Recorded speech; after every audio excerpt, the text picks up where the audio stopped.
তো কি করেছে? আমি প্রথম দাঁড়িয়ে আছি, আমার বড়রা গালাগালি দিচ্ছে, তোর মাকে চুদি এন্টি ছেলেগুলো এরকম গালাগালি দিয়ে পালাচ্ছে। তারপরে ও বলছে তোর দিদি পিদি চুদবো, এসব গালাগালি। তারপর তোরা কি করেছিস সেটা বল। তারপর আমরা মেরেছি, কেমন ভাবে মেরেছিস? ছুড়ে ছুড়ে মেরেছি পাই। তারপরে আবার ছেড়ে দিচ্ছে, আবার কালটা আসবে দেবো। ও এরকম গালাগালি দিচ্ছে কেন তোদেরকে? আমরা স্কুলতে আসছি, হুম হাতামুখি ঠেলে দিয়েছি, খেতে পারিনি লাস্টে, লেগে গেছে, মারছি। কেমন? বাগান থেকে মারছিল এসে। আর তোর কি বলার আছে? আমার গান বলে আমার বোনের নামে বলতে তুমি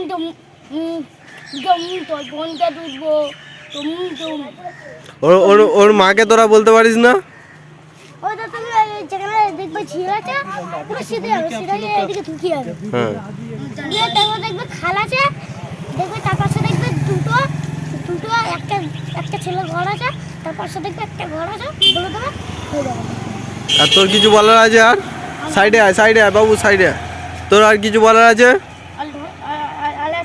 আরেকটা আমার দাদার তুলে কি একটা গালাগালি দিচ্ছিল, তো দিদিকে ছুটে কি বলেছিল? দিদিকে বলেছে তোর দিদিকে ছুটবো। আর দিয়ে তো ইয়ে তুই ওকে মেরেছিস, আর ওকে মারবি না যে আবার গালাগালি দিয়েছে তোকে? মারবো, আসবে তারপর মারবো। ঠিক আছে। এ